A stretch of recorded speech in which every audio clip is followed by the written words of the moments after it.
biết đi đâu rồi.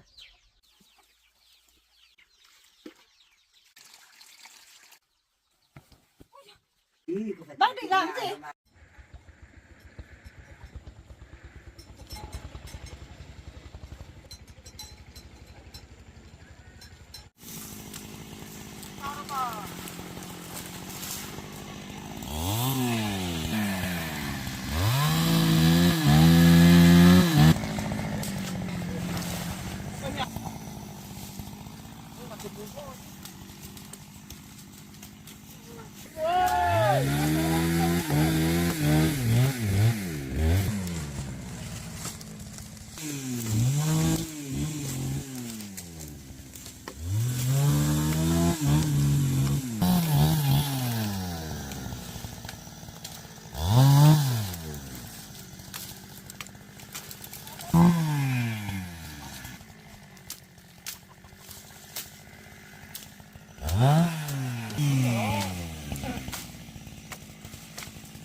Mệt không?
Mana bisa na? No, thì sao?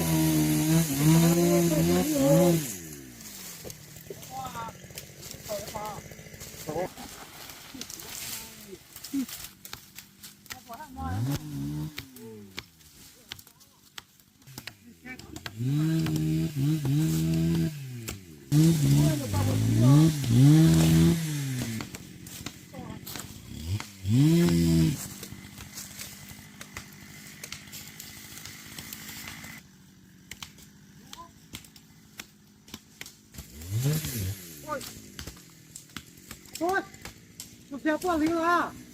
Ủa? Go!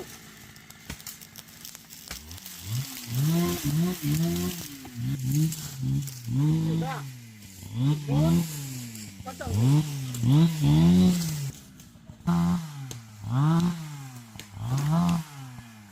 Này công cao lắm đó.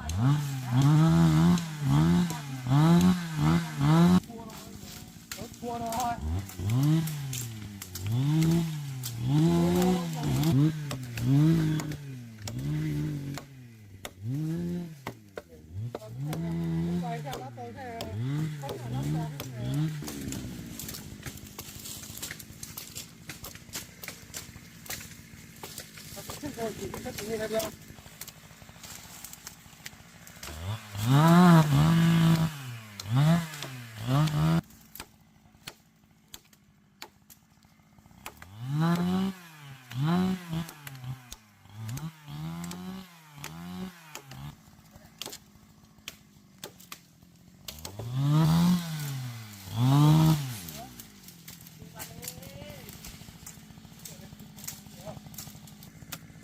Ra còn theo của em.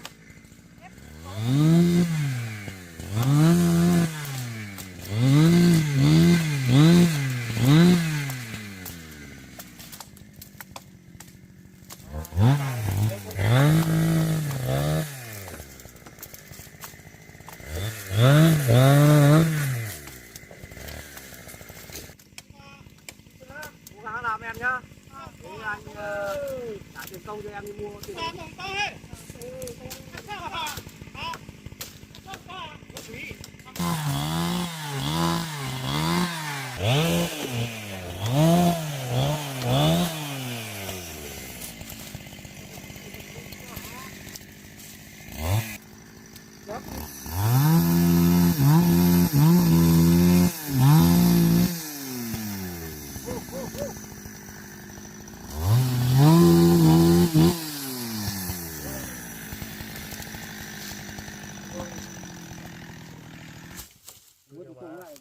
Đến đây là bước đây là được rồi. Đến đây là được rồi. Mình đến trên kia đi.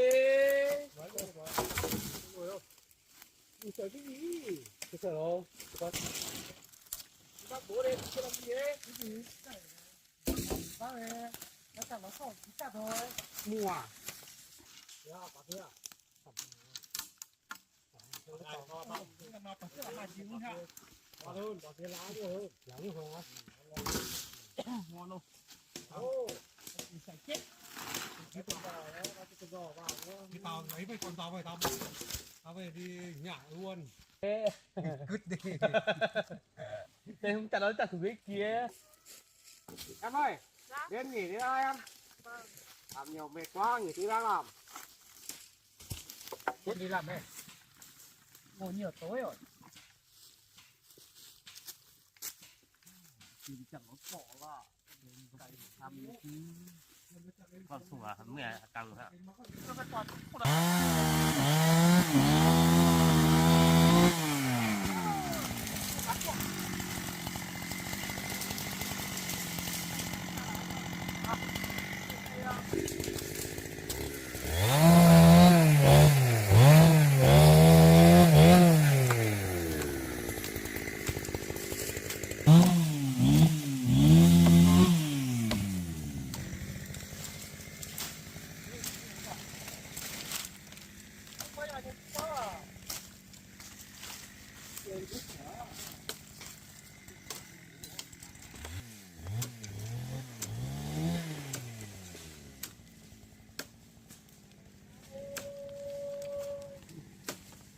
Tím ơi.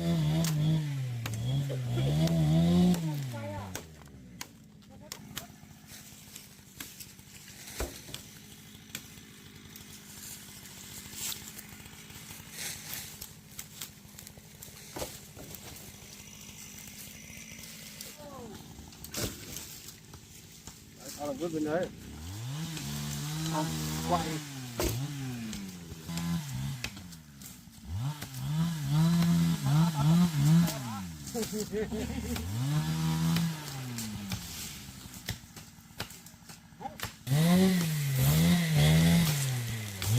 Qua được thắng rồi. Qua qua tụi kia. Kia bỏ.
Cái này cùi nữa à, không phải búa à?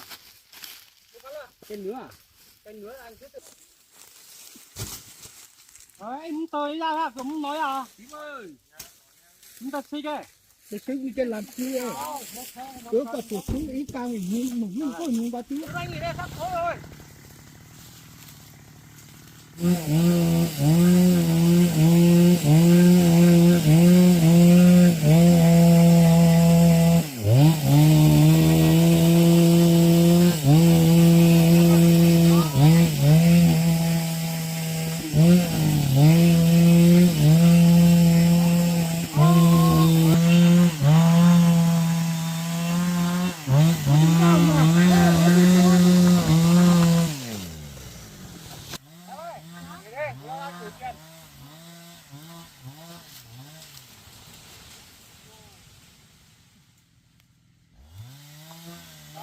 Không em nhá, mai đi mua ủng nhá.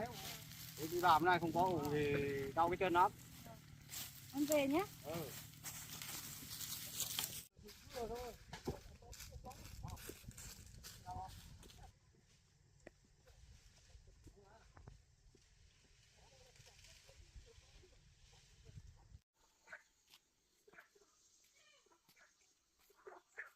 Ây à, trời sắp tối rồi, chắc cái cô đấy chắc giờ nó về rồi, nó vợ lên đòi không đòi không được, không thấy trả tiền nhà, này lại lên xem, giờ sắp tối chắc cũng về rồi, thì đòi xem có được không. Này nếu mà đòi không được thì cũng bắt bằng được đấy, nó vợ hỏi không được rồi.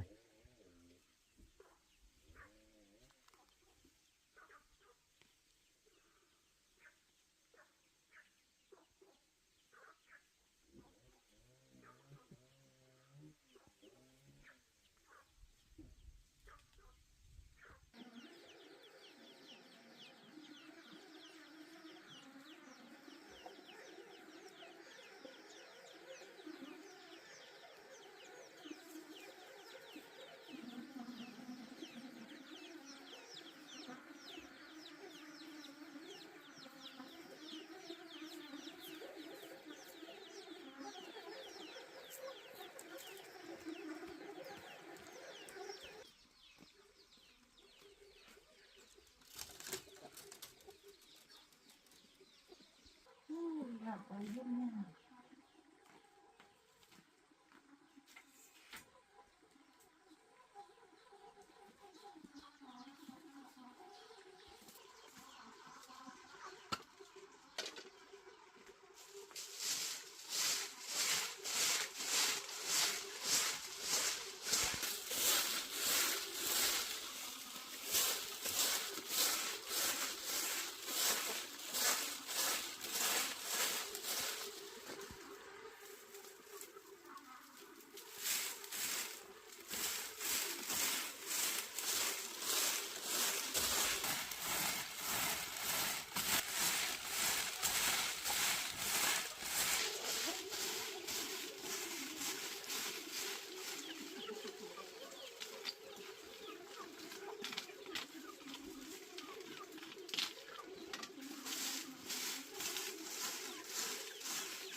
Con đi tìm áo tắm trước này.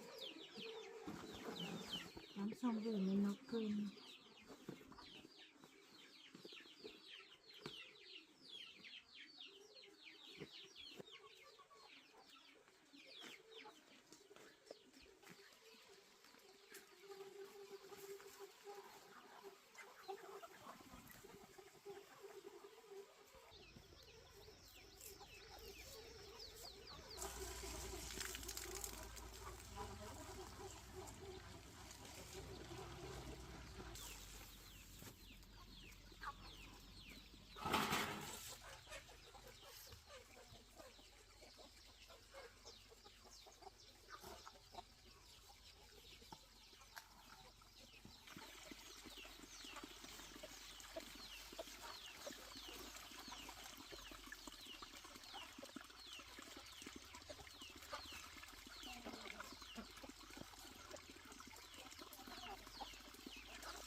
Con này thấy mở cửa này chắc là nó đi làm về rồi.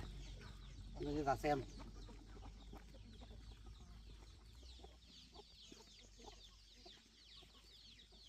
Ui, thấy mở cửa này, không có thấy ở nhà không? Ui, con này thấy mở cửa này là không biết đi đâu rồi. Thấy mở cửa là không thấy ở nhà. Thế đi tắm rồi đi đâu rồi?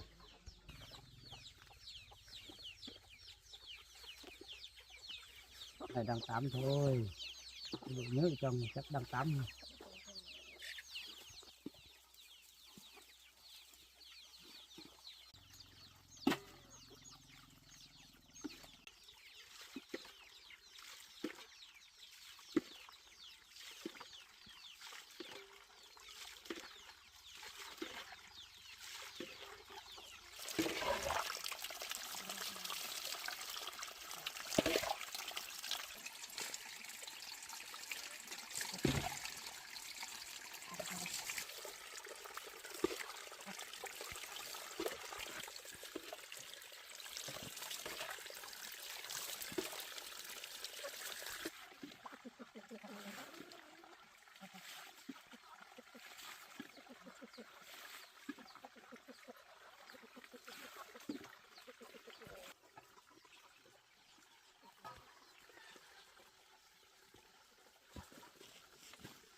Nhưng mà có tiền trả thì không có tiền trả thì chắc là vậy bữa nay ngủ với nhau với cái tiền nhà.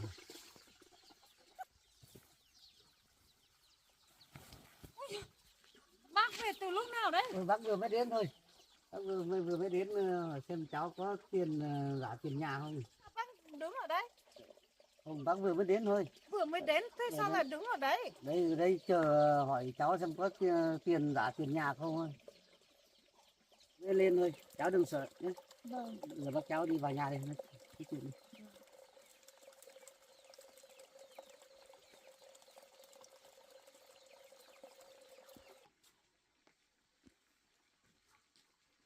Bác đợi cháu bật bóng đấy. Vâng, bật bóng lên.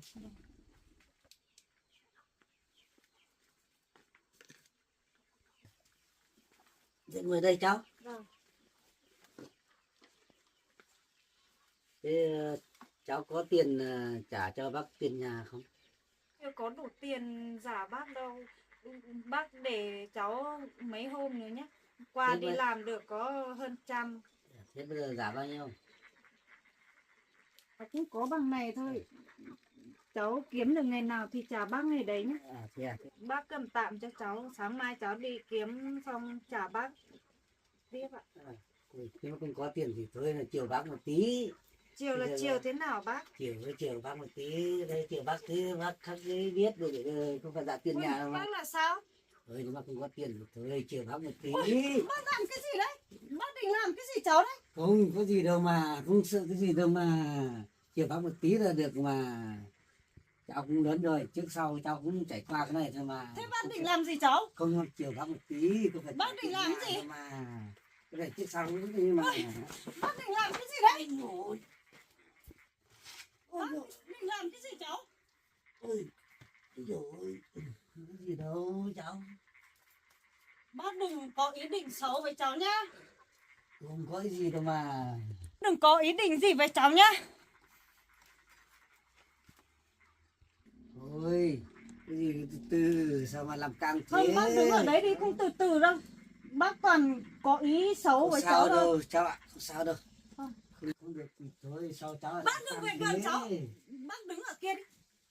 Không được thì thôi thì từ từ đã sao cháu làm căng như thế?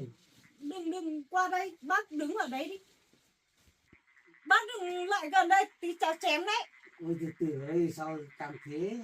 Bác đứng ở đấy đi. Đi về đi. Ở đây tí cháu chém thật đấy. Ê, từ từ Bác cứ sao về, mà tiền nhà căng cháu thế? không biết trả.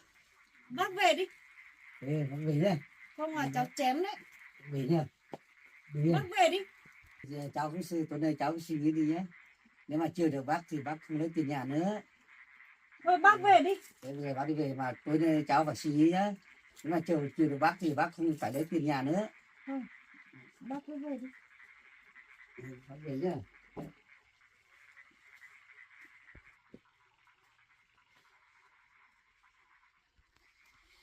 Tối nay cháu suy nghĩ nhá. Nhưng mà suy nghĩ được thì mai bác lại lên. Vâng, bác về đi. Thì tối nay cháu phải suy nghĩ nhá. Suy nghĩ để nếu mà như thế nào thì mai bác lại lên nhá. Này, kêu nó một tí thôi mà nó ắt thật đấy. Suy nghĩ rằng để mai mình lại lên. Ắt thật đấy con này.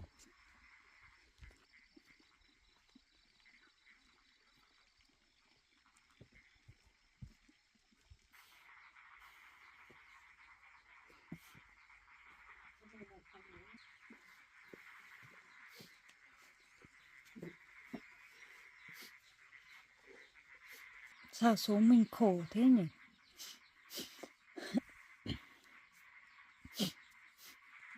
Bác không có bố mẹ ở trọ mà cũng không ở được yên.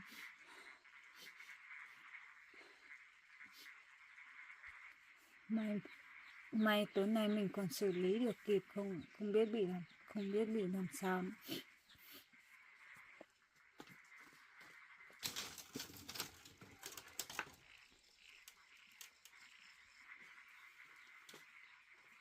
Cũng không có tâm trạng để ăn cơm. Tối nay cũng nhịn.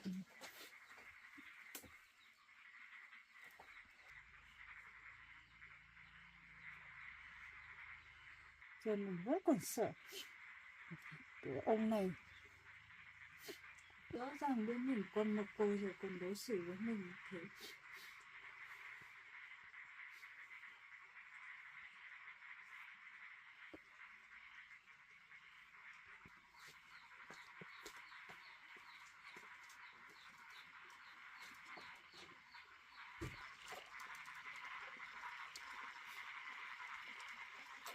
Cho mình đi ngủ.